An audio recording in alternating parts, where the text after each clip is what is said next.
How fun is it for you to see guys who've been in the program for a while, 7th-round draft picks, 6th-round draft picks, get their opportunities in the NHL, however it comes to be? Yeah, and earn your opportunity, right? I thought there's some guys here that have been knocking on the door a little bit and had good camps and maybe been through some injuries and some adversity, and so a guy like Fixie and even Gonser who's new and coming in and they contribute to the game.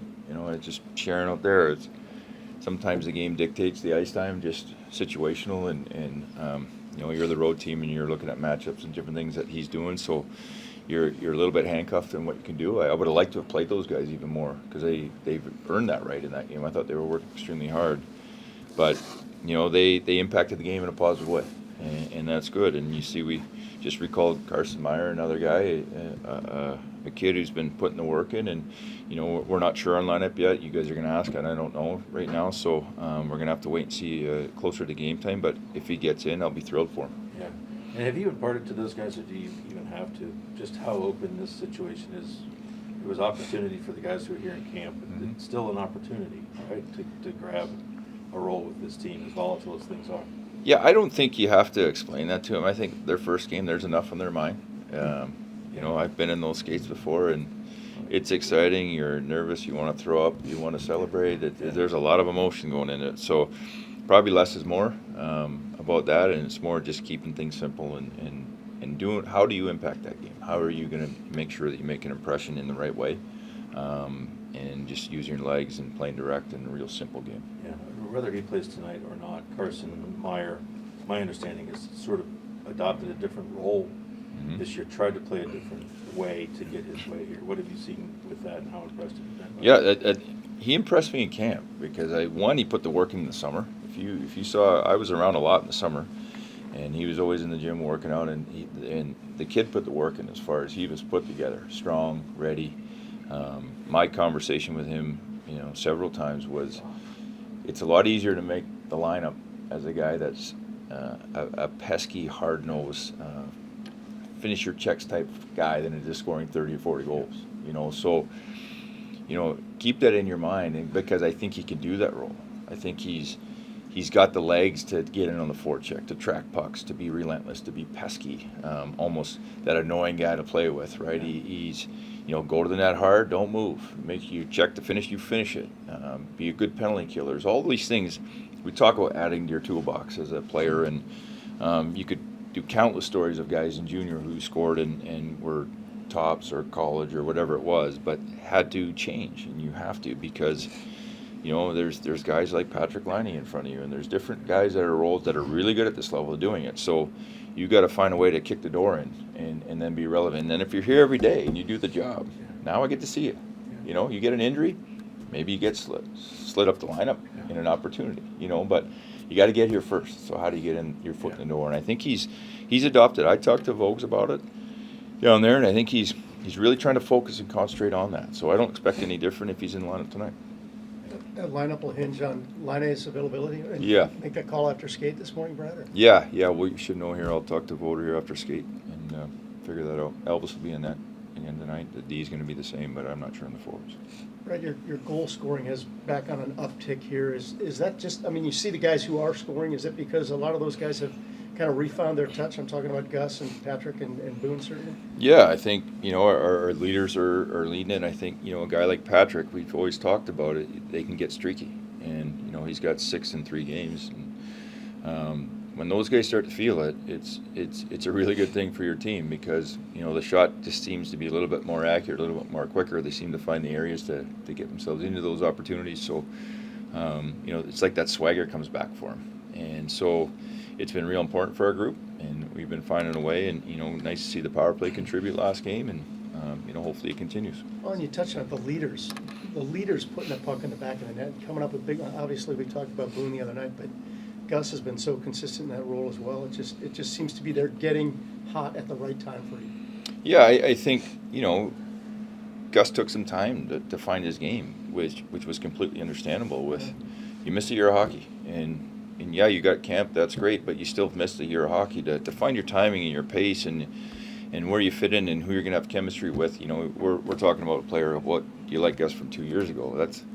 guys change in a year, even if they've played, let alone take a season off. So there's a lot, there's always hope in your mind as a player. I've been there, been hurt. I missed a year of hockey too. And when I got traded to Anaheim, and you come back, and it is a grind to get back to just the level you were at, let alone at getting to another level. So doesn't matter, and it's so much work.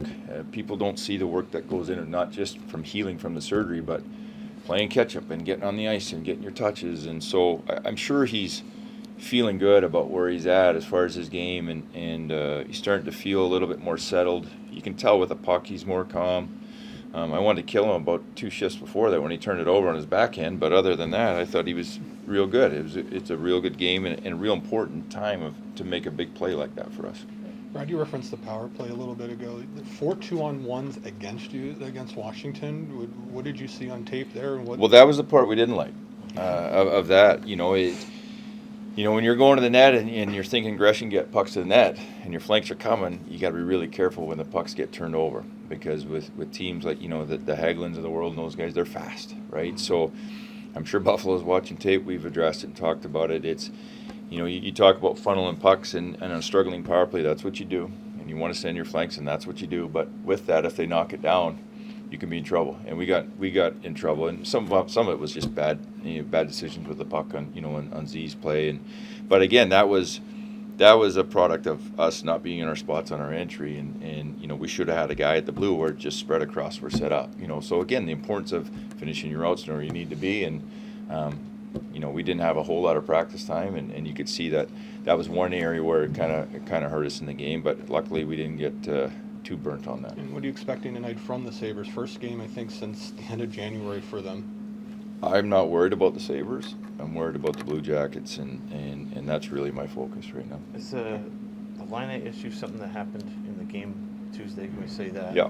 Okay. Yeah. So it's not like an ongoing. No, that happened in the game. How frustrating is that?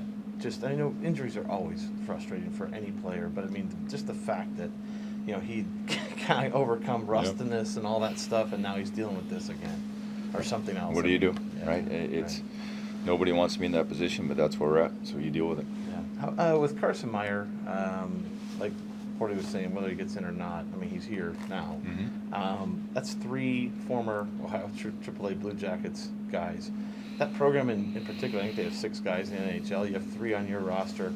Have you ever stopped and thought about, just the talent, I guess, that's growing in Columbus at the youth level and what they reflect in that? Well, the thing is, it shows it takes time, right? I mean, these guys went through their program how many years ago, and it's taken 10 plus years to get to this point. So really what it shows is that there's probably more coming, and it's going to take time, the growth of the game within Columbus, and it's 20 plus years now it's been here, so it's kind of happened organically how it's grown, and you're getting more people that are involved, and they need more rinks, and my kids are playing, right? So you can see there's a shortage of ice time, which means there's a lot of interest, and they're doing a fantastic job of growing these kids. And I'll just go back to this. At that age, it should be fun. It's not about making the NHL. It's about go out there, enjoy the game, the sport, and if you're good enough, it'll become a job quick enough. So just enjoying that game, and it's great that you see some guys, because those kids can identify with him, right? Yeah. Oh, he's from Dublin. He's from New Albany. He's from wherever, Upper Arlington, whatever that is.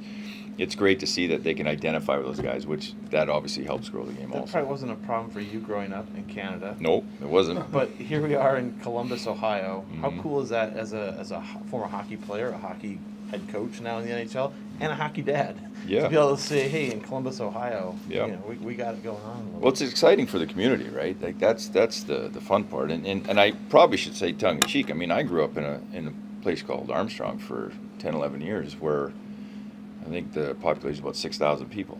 Right. So pretty obscure. There was no NHLers coming from there. True.